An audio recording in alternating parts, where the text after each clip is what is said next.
Hello, everyone. Happy Wednesday and welcome to Ask Wildman. My name is Miles Bassett with Wildman Web Solutions. We put out this live stream every week to answer your questions. This is an open Q&A, where my team and I jump on here live streaming to our Facebook channel, our Facebook page, YouTube channel, and our Twitch account as well. Just putting out as useful content as we can, answering the frequently asked questions that we get in here and answering your questions live. So if you're joining us live here, please throw your questions or comments, questions in the comments below, and we'll answer those as they come up. If you want us to take a deeper dive into something we're talking about, or you have a personal experience with something we're talking about, also just feel free to jump in the conversation here. We will be reading those chats live. If you are not watching this live, if you're catching this later, you can still be part of the conversation. You can email your questions to askwildman@wildmanweb.com. I have that scrolling below me here in this crawler. And we use that to inform our next week's shows. So we can either answer your questions directly in that email or respond to you there, or we'll bring it up on next week's shows. We're doing this every week, Wednesdays at 11. Again, live streaming to Facebook, YouTube, and Twitch. Pick your poison there. Join us every week. Get your questions answered, or watch this later. You can also go to our website, wildmanweb.com. We've got lots of really awesome resources there. We've got our blog articles there where we're publishing stuff all the time. You can sign up for our newsletter. Great resources there that we're sending out. That's exclusive content. I think we just sent out our newsletter for today, talking about optimizing your videos when you put them out there, how to get all the different platforms to treat them properly, how to benefit your search by putting videos out there, all sorts of awesome tips. So if you haven't already, sign up for our newsletter there. It's not a bunch of sales material or anything. We promise not to spam you. It's just good resources. We also have the archives of this show, this live stream, on our website. So if we said something good a couple of weeks back, you want to jump back to that and see what we said, you can see all of our live stream archives on our website, or just click the podcast link there and you can listen to the audio only version of this show. Shameless self-promotion aside, we're going to get going talking about some digital marketing topics today, going over some news updates, and most of all, answering your questions. So don't be shy. Please throw your questions in the comments below. Like I said, if you have a personal experience with something we're talking about, or you want us to take a deeper dive, just ask us. We'll be reading those comments live. But without any further ado, to help me answer these questions and middle of a sip, as always. All right, there we go. Coming in with Mike Hanna. Mike, how you doing? Oh my goodness, Miles. I have never been better until I just started talking to you. So it's improving every minute. But so far, I think this is the greatest day of my life. So the bar's pretty high. That's pretty good. Yeah. I swear, every time I bring you in here, I'm watching him in a little waiting room over here, and he's not taking a drink, The last whole intro here, and as soon as I'm ready to click on you, up comes the coffee mug. I promise I'm not messing with you. He's a mind reader. Yeah. All right. Well, good morning. Top of the morning. The coffee is tasting extra delicious too. Cheers. That's why it's my best day of my life. But that will do it. Yeah, sometimes when you just high. when you grind it just right, and it really brings out the flavor in a way that it usually doesn't. That's when you know you're onto something. All right, so we've got a couple of things to go over today. A couple of good topics here. I'll also be watching the comments, so anyone who wants to jump in here, please feel free to ask a question or just say hi. If you want to ask Mike about his golf picks, that usually seems to come up for some reason. I don't even know. Is there like a season for that? Are we almost done? We have to move on. Almost. Yeah, it's pretty close. We got to give props to Jeff though, because he did pick the gold medal winner. So. Nicely done. Well, Jeff, if you're watching, congratulations. I'm sure they'll be watching this later. We do have a couple of people on Facebook, a couple of people on Twitch. Wow, good morning. No on YouTube yet, but good morning to everyone. I know. Those YouTube people. Let's talk about them before they join. All right, so we had a couple of topics here that have come up over the last week or so we wanted to hit here, so we're going to start off with those. I know, Mike, you have a couple of news updates over there. I want to hit those as well, but please feel free to throw your questions in the comments. We'll hit those as they come up, or if you have any questions on what we're talking about, that can kind of guide our conversation. So this doesn't have to be a one-way street here. So I wanted to bring up one thing here. This was actually is kind of along the lines of a couple of conversations that you and I had, Mike, about trying to get the best results for our clients as digital marketers. So I read and watch and listen to a guy named Neil Patel. Anyone out there in the digital marketing world, especially if you're a little more on the tech side of the house than the ad side of the house, you should know this name, Neil Patel. Really great marketer out there, digital marketer, a little bit more on the technical side of things. I feel like half the time when I don't know how to do something or I'm trying to find a better way to do something, I look it up and it's his blog that pops up first. Like, this guy just has resources on everything under the sun. So I was listening to a video that he actually dropped a week ago today that I hadn't gotten to check out. He was giving this little speech. I'm not sure what this was, some sort of conference. And one of the more interesting points that he brought up was he was kind of comparing and contrasting the dichotomy of conversion-based sites versus traffic-based sites. So looking at the example he gave was like auto insurance. If you search for auto insurance, then the top one that pops up in an organic search is going to be very text heavy. You've got 1,000 words on the homepage that are very keyword specific. That says auto insurance, that specific keyword phrase 100 times throughout there.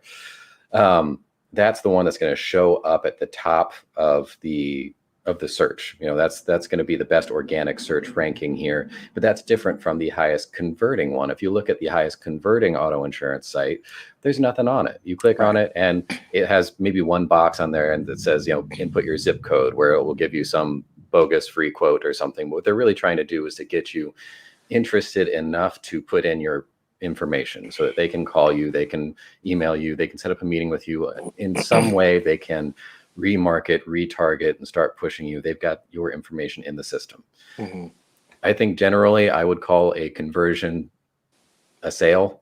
Someone who converts from a prospect to a customer, they actually buy something from you. But in the digital marketing world, a lot of times when you're talking about conversions, you're talking about getting someone to fill out a form, to give you their email, whatever the determined call to action is on that page. If you get someone to do it, that's a conversion. So that's what I'm talking about here in this conversation, just to define our terms. Anyway, he was bringing those, kind of comparing and contrasting those two because they're completely divergent goals. If you are going to go really hard in content, you're going to write a bunch of really great text content on there. You're probably going to rank a lot higher than the other site, but you're not going to see as high of a conversion rate because most of the people, even if you get some massive traffic to that site, most people aren't going to get through all that content. They're not going to read your entire novel there and watch your video and understand the infographic that you did and everything, and then submit the form. Maybe the people that do are more highly qualified leads, but you're just not going to see that kind of conversion rate on that site, which isn't necessarily bad depending on what your goal is. On the other side, you're going to see a massive conversion rate, but you don't get as much. You're definitely not going to get the organic ranking. If you're going to get traffic to it, that's going to be 100% paid traffic, because no one's going to search for auto insurance and find that page. You're going to have to do Google AdWords. You're going to have to do Facebook ads. You're going to have to do something in order to get traffic to that site. And then by that point, you're just playing a numbers game, trying to get as high a volume as you can there, get as many conversions as you possibly can, and then hopefully you have some sort of more in-depth marketing funnel after that. You're calling people, emailing people, somehow remarketing to them, utilizing the information that you've collected. But they're just totally divergent goals here. He brought that up in context of a study that he did, where he went out and polled a bunch of different businesses, from little mom and pop shops up to huge companies that are spending millions and millions every month in digital advertising specifically, to figure out what they were doing, where they were spending money, where they were getting the best results. And it's a really interesting study. Maybe we can link to it later or talk a little bit more about his findings there. But specifically on here, he asked the crowd, and I'll ask you this, Mike, of all the different channels that they were putting money into, that they were utilizing, what was the biggest ROI, the biggest return on investment channel that these companies had? What would be your guess? What would be my guess? Yeah. Shoot. Without save it here, no one got it right. But yeah, without knowing any of the categories or anything, I don't know. Probably I'll say YouTube. That was big on there. Facebook was big on there. Google ads were really big on there. But the biggest ROI that he found on there was conversion optimization. Mm-hmm. The companies who spent time and money on conversion optimization, which he also identified as the least sexy term in digital marketing. Sure. It's no fun. The numbers there don't look big. Nothing in there is really fun to do by any means. Mm-hmm. But companies were seeing giant return on investment. And he also said that in his poll, that was one of the last things that any of them did. Like almost none of them Mm-hmm. put Mm-hmm. any time or energy or money into it, even though it was their biggest return on investment. Mm-hmm. Partially, I think, and this is my interpretation, not his, that those numbers just don't look as good.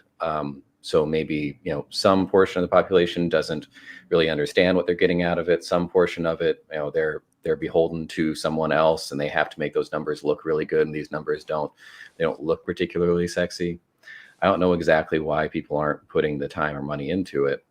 But I did find it, very interesting that was the big one. That was the big return, or that was the big ROI. Mm-hmm. And I think it plays into that dichotomy that he was saying before. On either one of those, you're looking for some sort of conversions. So you can pick your lane there, but either way, you need to increase that conversion rate. You need to get more people. For example, let's say you're spending $1,000 a month on an advertising. And then you're getting $2,000 a month of sales out of that. So it's a good advertising campaign. You're getting a 2-to-1 return on here. That's a good ROI. But a lot of digital marketing, a lot of marketing in general is a volume game. So most of the people that are seeing your advertisement, that are going to your landing page, that are going to your website, they're not converting. Maybe 1% of people are actually converting on there. They're actually coming and buying something, and that's getting you your $2,000 of revenue. If you can increase that conversion rate just 1%, you're going from 1% to 2%. Mm-hmm. That doesn't sound awesome. No one wants to hear that you went from 1% to 2%, but that's increased your overall revenue from 2,000 to 4,000. With Sure. that single percent increase, you've doubled your revenue, tripled your sales, and quadrupled your initial investment. Mm-hmm. That's such a giant win. So anyway, I recommend going out and listening to some information from Neil Patel. This is the kind of thing that you get from him, except for he has fancy slides and actually did the poll and can probably speak to it more intelligently than I can. But it's just some really interesting perspectives, data-backed perspectives on digital marketing as a whole, and how things are growing and changing, and where different portions of the market are spending their money, what's working and what's not. So I just wanted to throw that out there this morning and see if anyone else found that interesting, and also get your point of view on it. As again, Neil is really awesome, but he's definitely more on the technical side of the house. He will tell you how to get into the back end of your website and achieve some of this stuff. He's not really on the sales and marketing side of things. But I definitely wanted to get more of the marketer's response to some of those numbers and some of those concepts there, Mike. Sure. Well, let me take a sip real quick. Yeah, no, that's really interesting, Miles, and I'd be interested to take a look at that.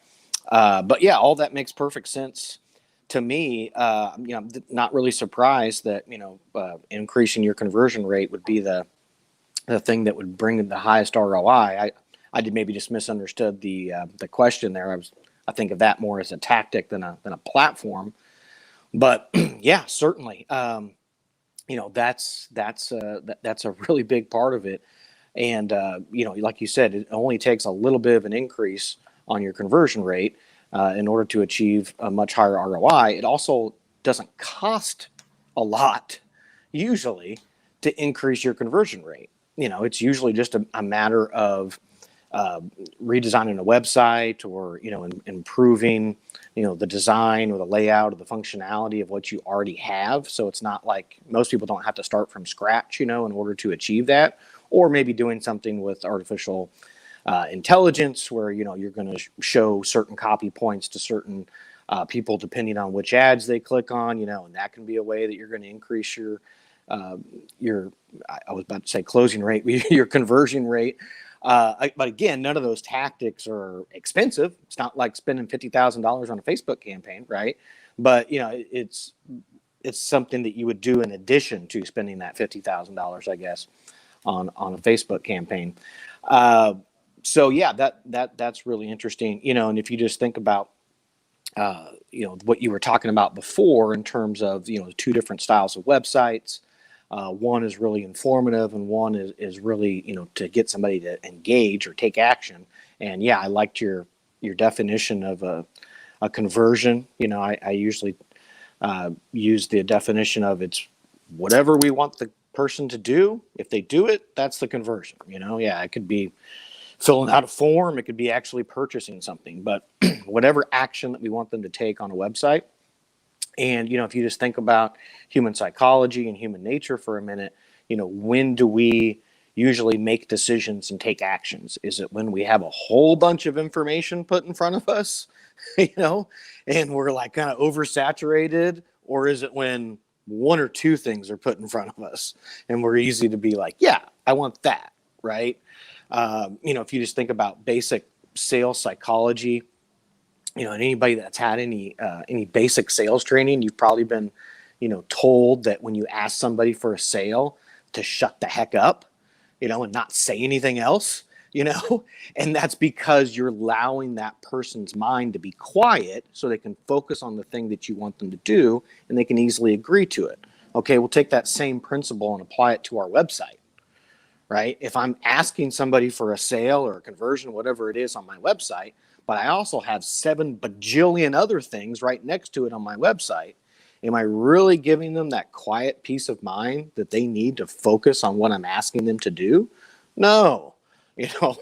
They're like a drunken squirrel just running around in a yard full of nuts. And so you're, of course, you're not going to get as good of a conversion rate. So, this is something that, of course, everybody needs to audit, before they start, spending a lot of money to try to get conversions on a website through an ad campaign, and work with a professional to maybe set up a landing page or maybe redesign your website. Because as Miles can attest, most of the websites we come across are not set up to be conversion based whatsoever, usually. Not that all sites should be set up to be conversion based. Yeah, I think that your conversation analogy is perfect there. When you are asking someone for a sale, then you want to shut up and let them say yes. You don't want to give them a bunch of other options in order to divert themselves. Right. But you're not necessarily always asking everyone for a sale. There is definite value in creating a site, or having a conversation with a prospect in a non-salesy way, when you're just providing value, when you are just putting some information out there, you're providing education, you're providing entertainment, you're somehow engaging with the audience outside of just that specific sales ask. So I just want to frame that in there from how you had presented it, in saying, we're not always looking for that. There's right. Two different paths here, and there's not necessarily a right or a wrong answer. They're just playing different roles in what is hopefully a much larger, more comprehensive marketing and sales plan and strategy. Exactly. Yeah, I agree 100%. Yeah, I was just saying that the vast majority of websites that are out there are not set up to be conversion based. Again, that may be exactly what you're intending to do. It's not a right or wrong statement. It's just a fact, So if you are wanting to use your website to be more conversion based, that's usually something you're going to have to audit and change before you start spending a lot of money.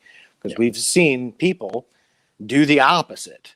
They'll spend a lot of money and then they wonder why they're not getting conversions on their website. Well, it's not intended to be a conversion-based website. So, there you go. Like I said earlier, the non-conversion sites that are more content-heavy are going to rank better in organic search. 100%. And the conversion-based site that doesn't have a bunch of extra stuff isn't going to rank anywhere. If you want traffic to go there, you're going to have to pay. 100%. If you're crossing those two strategies and paying a bunch of money to push people to a non-conversion site, or you're just hoping that people are going to search and find your conversion-only website, you're missing a point somewhere. Right. And this is also brings up a good point of discussion of why it's so critical to understand your customer journey and to understand where your audience is in the buying funnel. Because you don't want to zig when you're supposed to zag, right? You don't want to try to be converting on a site that is set up to have great SEO and to tell a story, right? But you also need that site to first get somebody's attention, to get them in the top of the funnel, to get them to understand and be aware and have conviction, right? Before you ever get to that part where you're trying to convert with them. And so you really need to understand that, and you need to use these tools, in a compatible sequence with how your audience is moving through this customer journey and through your buying funnel. And at some point, that may mean taking them off of one website and getting them to another, or getting them directly, into some other channel where you're going to have a salesperson actually do the converting part of it. But a lot of times people don't understand this difference that Miles has illustrated. And so they're trying to have one tool do all of these things, and that's not what it's designed to do. So that is a really important point that I think, we just got to drive home, that you have to use the right tools at the right time. And if you don't understand the timing of your customer journey, you're going to have a really hard time selecting the right tools at the right time. But yeah, it was really interesting stuff, Miles. Yeah, well, if anyone is interested here, I'm going to put the link to the video that I was referencing here in the comments.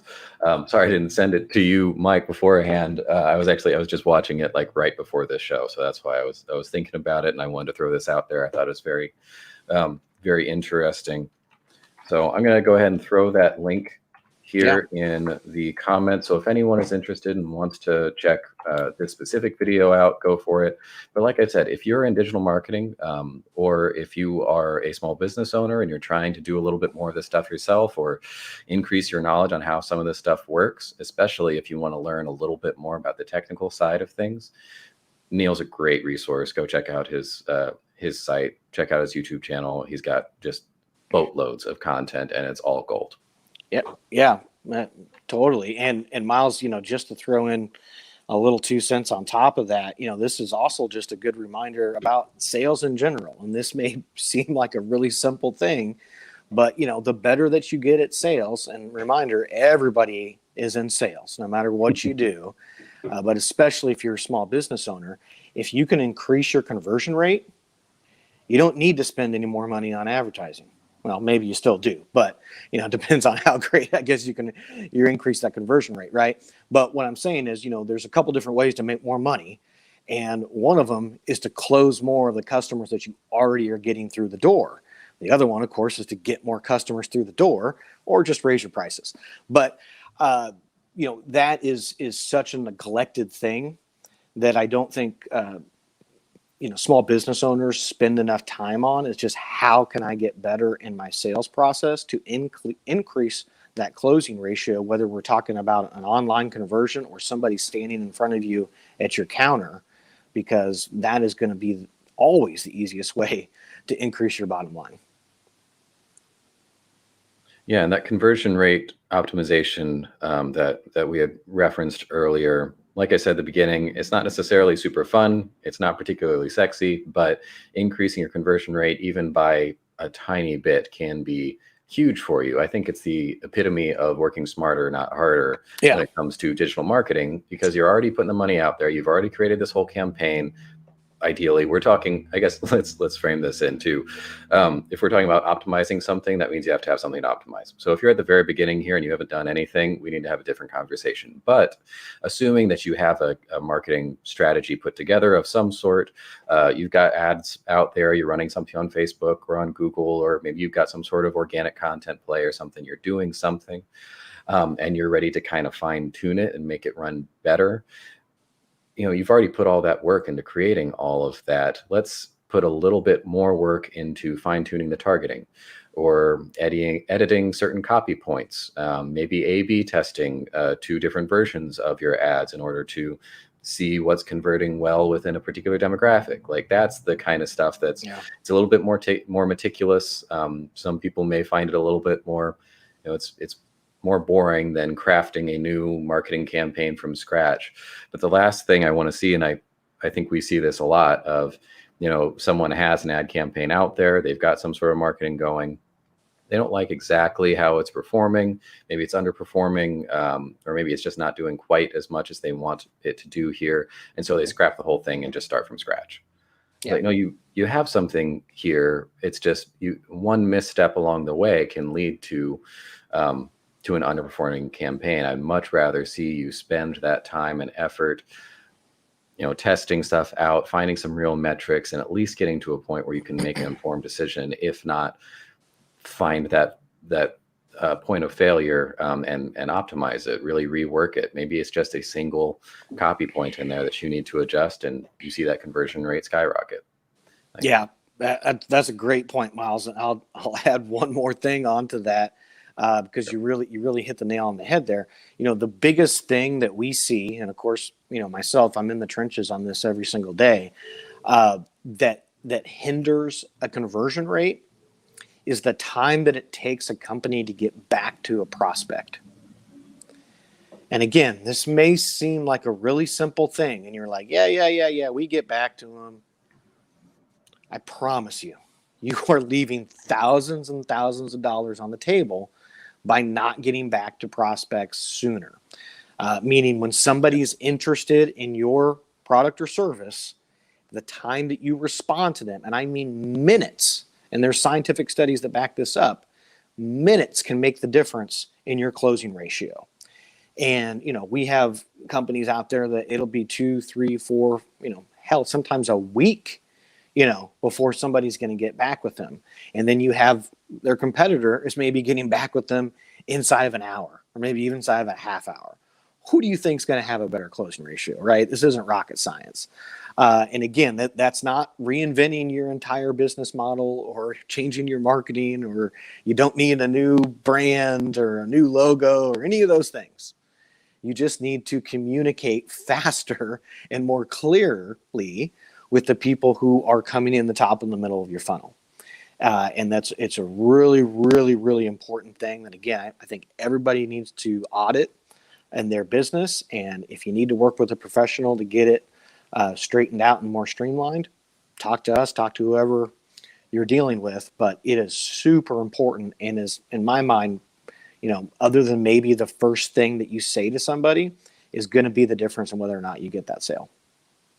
Yeah, there's a ton of different ways to do it. I mean, you said you don't have to completely reinvent your business model here, especially with the advent of some of these technologies becoming more and more accessible. Like, there's tons of ways to increase or I guess decrease the time it takes you to respond to a prospect or someone that's interested.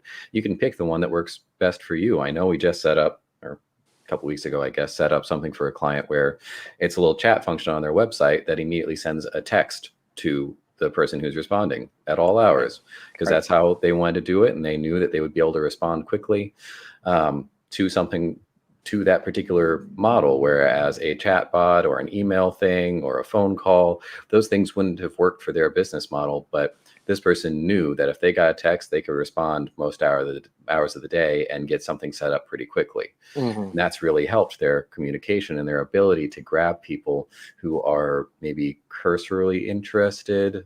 They're not totally ready to convert, but there's that nice, easy chat function, and they get a response immediately from a real person. Like, that's a game changer for things. So, like, there's a ton of different ways out to do that, from that text message based thing to automated chat bots. Those are getting more affordable and smarter all the time, to the point where it's almost like having a 24/7 receptionist there on the website. So again, if you work smarter, not harder, hopefully, you're utilizing some of this technology out there to make your life a little bit easier, and improve some of these metrics here, then you can get back to those prospects immediately.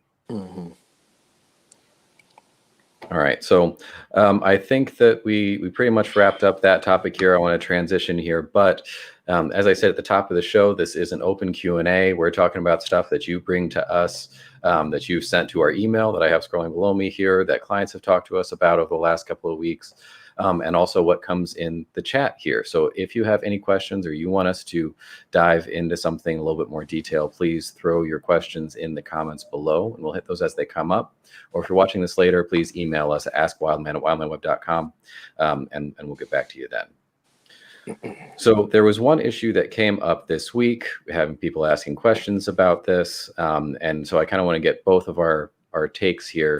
And that is on responding to reviews. Reviews are so important nowadays to a business's online presence. It's right up there with a website and business listings. Basically, you get found, and the next thing people see outside of the name of your business is the number of stars that you got and the reviews that you have. So it couldn't be more important than staying on to stay on top of these things. Mike, what do you think on reviews? Where does that fall in the hierarchy of businesses' online presence? Oh man, it's up there. It's really important, Miles, and especially, it really depends on the business too. I would say there are some categories, I call them trust categories, where the factor of trust is usually the deciding factor of who they're going to do business with.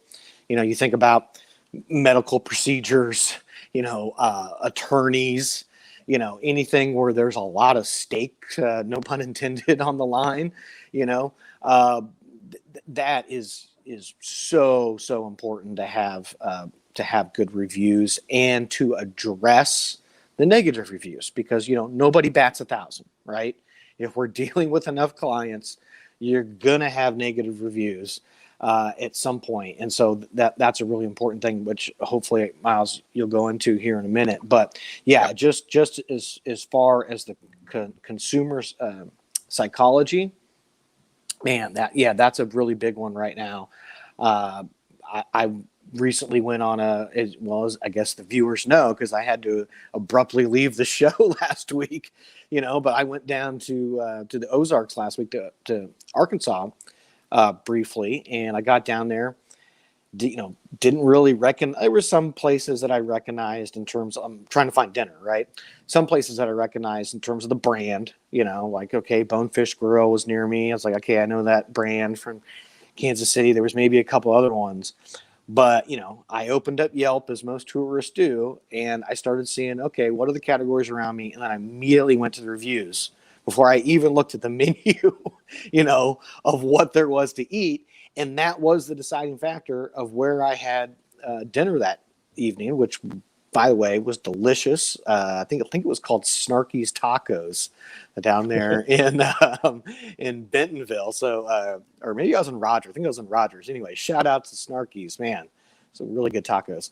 But that's how I made my decision. We'll see how many Arkansas viewers we get here. So if I'm going to put it in a hierarchy, obviously top of mind awareness is first. If I'm going and so this is where, I had to put the caveat that I went somewhere new, because obviously if I'm sitting here in my house, well, I already have a preconceived notion in my mind of top awareness places that I like to eat, right? I'm like, oh, Jay Wilson's is right down the street, or maybe I'm going to drive downtown to Free State, so that skews a little bit. So I think that is in a hierarchy of sort of psychology here. That would be number one. And then, like I mentioned before, brand, right? Brand awareness. So, goes back to the old saying that people are not doing business with you for one of two reasons. They either know about you or they don't, and that's not really a knock on Bonefish Grill. That's not the reason that I decided not to eat there, but that was one of the top reasons why it was considered, because I knew the brand, right? And then I would say that, maybe the third, if we're sitting here ranking them, would be, kind of peer reviews, right? Like, what do other people say about these places? And those are, of course, reviews. And, that's a really, really strong bias. We talk about these cognitive biases that we're all hardwired on. And if there's a collective of peers that say this isn't good, and that's all the information that I have about it, I'm probably going to believe it, because I'm hardwired, genetically programmed in my brain to When I don't have any other information, I'm going to take that information as fact. So super, super important, Miles, that people, again, have reviews. That's the first step. You want good reviews. You're going to get negative ones, and you need to address those appropriately. So hopefully you can hit that side of it, Miles. You want to talk about the negative reviews, the not fun one? All right. Can wait, but before we do that, can I just insert one totally non sequitur here? Please. Okay, but it happened on my trip. That's why I thought about it. And it goes back to what we talked about last week, contactless ordering, et cetera, right? So I checked in. This is another hotel story. I know the viewers love my hotel story. So this is a positive one, unlike my last trip where I had a nightmare hotel story. So I stayed at a hotel that was owned by Hilton, right? And Hilton has a Hilton Honors app. And this is also a great story about a loyalty rewards program, right? So you sign up for the Hilton Honors program. It costs nothing to sign up for this. You download their app. And one of the perks of enrolling in this program is that you can check in digitally and keylessly to your hotel 36 hours before. So, of course, especially during times of COVID and stuff like that, when you're traveling, people are trying to be as safe as possible. Okay. So that's a great functionality of it, that I don't have to go stand in a line. I don't even have to talk to anybody. The other nice thing about it is that you can pick your room. So I got to select, of all the rooms that are open, the room that I want. So I picked one that was, it was a really nice room. It was far away. I didn't have anybody around. I could get easily in and out of the building without talking to anybody. Never had to, I checked in, checked out, everything on the app, used my phone to open my door, et cetera, et cetera. Never had to engage with anybody. It was completely contactless. But of course, what did they also do? They captured all my information. They know what I like. They can remarket to me. Again, they're already sending me emails with offers to be like, hey, would you like to stay at this Hilton hotel, et cetera, et cetera. And I thought that was a really good test case of some of these things that we've talked about the last few weeks, of how you can not only make it easier for people to do business with you, but you can turn this into a marketing funnel opportunity as well. And one quick other side note, Miles, I actually met the guy. He could have gotten snaked on this deal and ended up, maybe he's living under a bridge right now, but I like to think in my mind that he's a multi-billionaire. But I met the guy who developed this technology. And this was years ago at a bed and breakfast. Oh, man, I want to give him a shout out. I'm forgetting the name of it, though. Off of Tennessee Street there. Long story short, we were doing a live radio show there every Sunday morning. And we had breakfast before we did the live show with the guests that would be staying at the place. And one of the guests, the guy was a KU grad, and he was coming back to KU because there was some connection with somebody in Kansas City that was a billionaire, that he was asking to be an investor in this business because he developed this code that could basically allow the whole keyless entry thing to happen. And this was maybe like, I don't know, 8, 9, 10 years ago. And he was telling me about it. And I was like, this is insane, bro. And he also told me a very interesting thing there. He said, if you ever ask somebody, because I think he was asking for like 5 million or something like that. He's like, if you ever get in front of a billionaire and you're asking them to invest in your company, never ask them for a small amount of money. That's what he told me. Yeah, I forget. And it may have been more money than that. But he said they'll be insulted and they won't take you seriously. You have to ask them for way more than you think. So there's a little tidbit out there. All right, Miles. I'm sorry about the tangent. For the next time I run into a billionaire ready to give me tons of money. I'm sorry about the tangent. Let's get back to helping people. It's all right. That's very interesting. Okay. Technology-based story there. Yeah. And definitely one to counteract your previous encounter with a hotel-based application. Yeah. And another reason to say that this stuff is going to stick around post-pandemic, if you can find a way to make your business more convenient, more easy, and you can use technology to do that, you can develop an app that's going to make everything easy. You can find an easy way for someone to pay you that doesn't require them to write you a physical check or stand in line, or one of these I would argue archaic means of doing business nowadays. Mm-hmm. If you can skip some of that and just make it super convenient, I think that people would be surprised at how much market share that actually wins them. Yeah. It just goes back to what we say all the time. Don't make people jump through hoops to give you money. Don't make people jump through hoops, and don't piss them off, which brings us back to the original question. That's right. You wanted to talk about reviews. Like you said, reviews are really, really powerful piece of online material. And we do talk with people about doing that a lot and work with them to improve their review scores, to get more reviews, because that first thing you want to do is you want to get reviews. So many businesses out there don't have any, and they don't ask for them. They don't put any effort into getting more reviews. And I think a lot of people don't realize how much that impacts your online presence. I mean, just search engines, not even talking about the human element, because of course there's that psychological element that you were bringing up, but just the search element. Google ranks people based on reviews all the time. It's a huge factor in when they're looking at businesses, and that's in organic rankings, that's in the map rankings, like everything. If they have one business that has 55-star reviews and one that has 2 okay reviews, like who do you think they're going to recommend and put rank higher?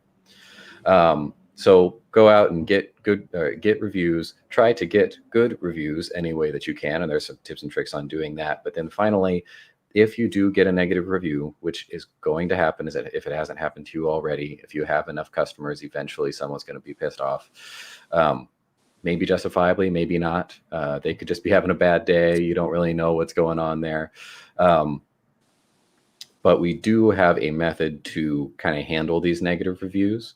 And we've gotten a couple of questions about these recently. So I did want to give some tips on this. First of all, people immediately ask me, can I get this removed? I don't want this bad review on there. They are, this is irrelevant, or this isn't a real customer, or, some complaint here. Can I get this removed? And unfortunately, the answer there is usually no. There is a reporting process that we can go through and report a review to Google. They get millions of these reports all the time, so it takes them a long time to get through it. They typically take a glance at it, and if it's not just clearly violative of their terms of service, of their rules, then they're probably not going to give it a second glance. It's going to be up there. So I'll just go ahead and put that out there most of the time, unless it's just like a blatant violation of some rule that Google has, then we're not going to be able to get it removed. But there's no harm in reporting something. If something is truly an illegitimate review, go ahead and report it, and they'll take it down if it's violating a rule. And we can go over the rules of that at some point. If this person has never engaged with your business, if this person is affiliated with a rival business, that can be a violation. If this is a disgruntled former employee or something like that, that can be a violation. I know I've had that come up a couple of times. So there's a lot of ways in which people can violate Google's review terms of services. So check those out. And if there is something that is completely illegitimate, go ahead and report it. It can't hurt. But let's say we're stuck with it. We're stuck with a bad review. We've got to handle it. I'd say the first thing to do here is respond to it. Don't just let it hang out there. Is just I, as a consumer, and I'm sure when you look at a business online and you see a negative review, you don't know the context around it. You don't know if this is a justifiable complaint or not. Maybe this is a valid complaint. Maybe it's not. I'm going to assume that it is. And if I see no response from the business owner, I'm going to assume a couple of things. One, I'm going to assume that that is a valid complaint, a thing that actually happened. And it happened exactly the way that this person is putting it, because I don't know the other side of the story. Two, I might even assume that the business owner doesn't really care, is not really looking at this. Why would they let someone complain about their business and not even bother responding to them? So I'm going to make a couple of quick judgments there that are not necessarily positive.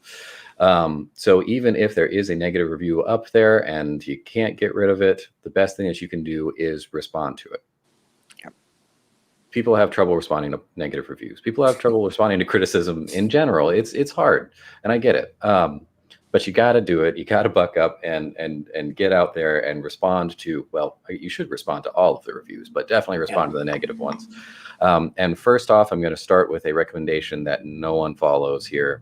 And this is one that I hold for positive and negative reviews alike, is start by thanking them. Thank them for the review.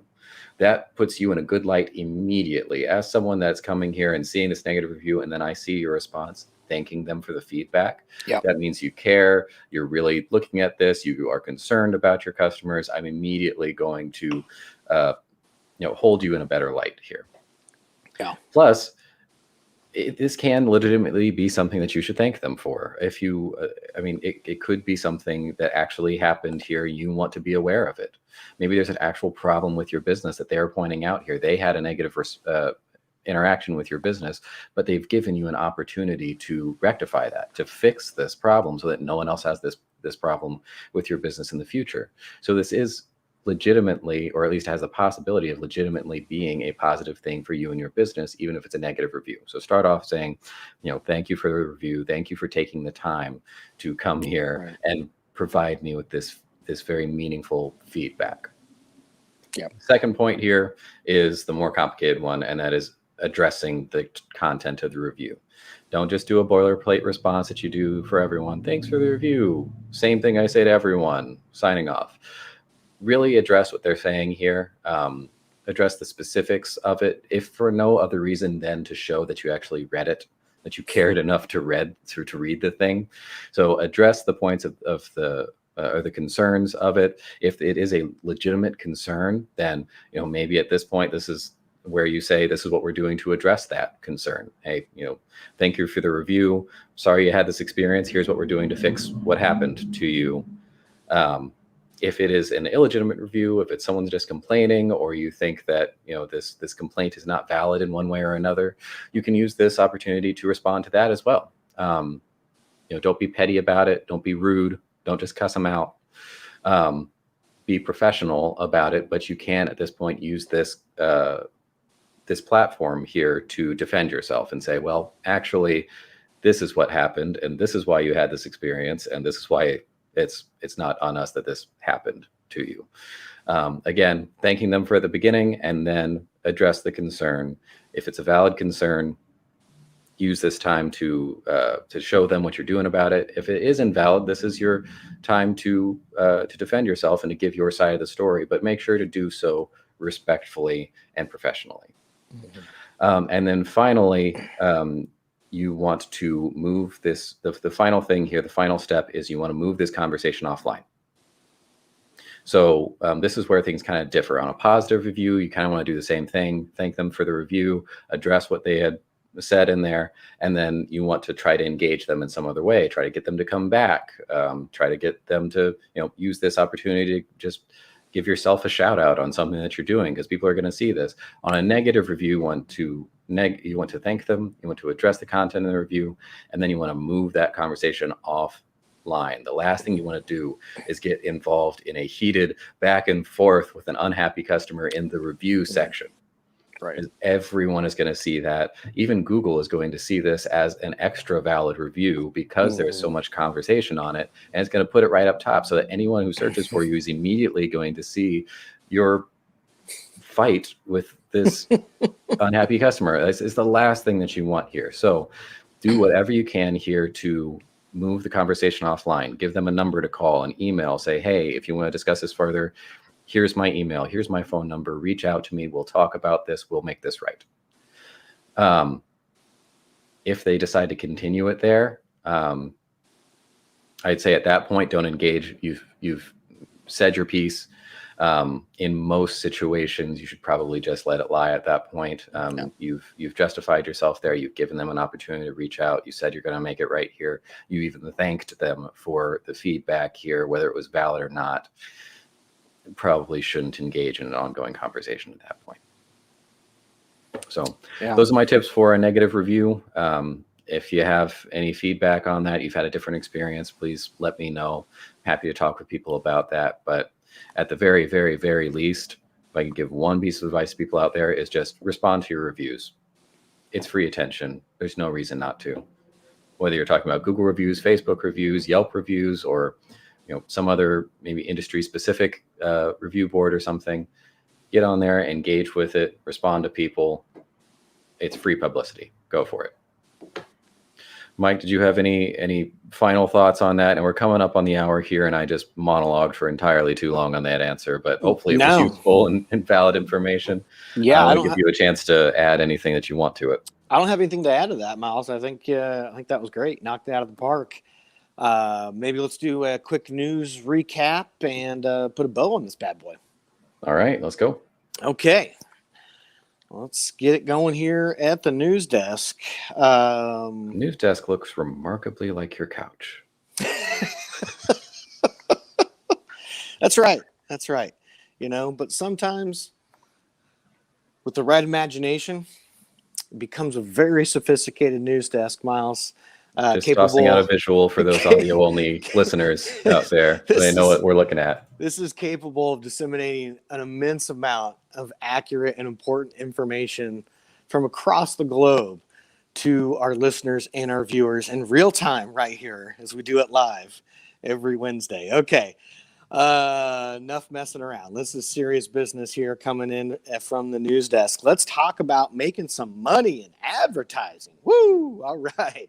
Headline: Amazon ad sales jump 87%. That's right, 87% as company emphasizes new marketing and content offerings. Do we have a new player in the making here, Miles? We've talked about, I think at the beginning of the year, we talked about how Amazon was slowly creeping up. They're still miles behind Facebook and Google in terms of ad revenue, but they're certainly being a little upstart right here. Amazon's other category that largely consists of advertising sales grew to $7.9 billion in the second quarter, an 87% year-over-year increase.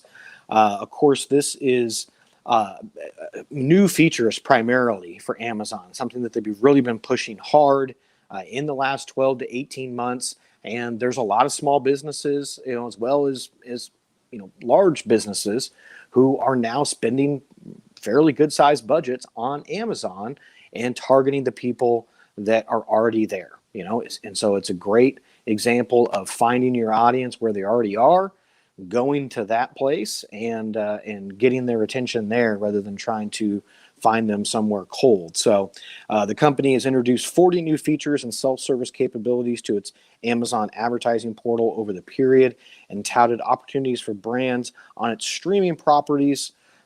So things like Amazon Prime and platforms like Twitch, which we've talked about some ad campaigns that have gone off on Twitch. If we hit those over the past year as well. But Amazon is facing stiffer competition in both the e-commerce and content fronts, along with mounting regulatory scrutiny. We'll get to some of that here in just a minute. So another headline: e-commerce skyrocketed during the pandemic. Now Instagram, Facebook, and Snapchat want in. New in-app shopping features have enticed consumers to shop as they scroll. Another thing that we talked about a couple weeks ago, and again, just with that same theme there with the Amazon story, this growth is all about businesses going to where the attention is, going to where their audience is, and engaging them there, not only with content about branding, but as we were talking about at the beginning of the show, to actually get sales conversions right there on these social platforms. This is a big emerging trend that if you are in the e-commerce space, you really need to be, hopefully you're already on there, but you really need to be doubling and tripling down on this. So let's see. Let me pull out some stats here for you. Based on a recent report here by eMarketer, social commerce, which again is the e-commerce merging with the social platforms in the United States, has indeed been picking up steam. This year, sales rose 35.8% to 36 plus billion, up from 26 billion in 2020 and 19 billion pre-pandemic in 2019. In 2025, it is predicted that social commerce will reach $79 billion. So they're thinking it's going to more than double in the next 4 years. I think your business wants a piece of that. Yes, that's a very big number. An increase of about $40 billion there over the next 4 years. And one other stat I found interesting here in this report, was that the top platforms where consumers learn about brands were Facebook, 41%, Instagram, 35%, probably no surprise there, but Pinterest comes in third at 21%, which I think is an underutilized platform, especially if you're targeting women, maybe 30 to 50, let's say. Don't sleep on Pinterest. Okay. Another big platform also producing some eye-popping revenue numbers here, of course, is Facebook. Facebook revenue rises 56%, but ad targeting headwinds loom large. So let's quickly dive into this here. I know we're running short on time. Facebook saw advertising revenue rise 56% year over year to $28 billion in change in the second quarter. Woo! Good night, nurse. According to an earnings statement released on Wednesday, total revenue was up 56% to $29 billion for the period. Gains were attributed to a 47% year-over-year jump in the average price per ad unit, as well as a 6% increase in the number of ads delivered. Looking to the rest of 2021, the company expects momentum to be carried by climbing advertising prices. Okay, so let's unpack this quickly for the folks at home, because this is very important news for anybody who relies on Facebook advertising to increase the revenue in your business, which I know is a lot of small and medium-sized businesses out there. Last week we talked about Google's ad revenue numbers, which I think were up 67%, if I'm remembering correct. So Facebook nipping at the heels here and also up. But the really important news here is why it was up so much. Only a 6% increase in ads. So how do we get that 56% increase in revenue?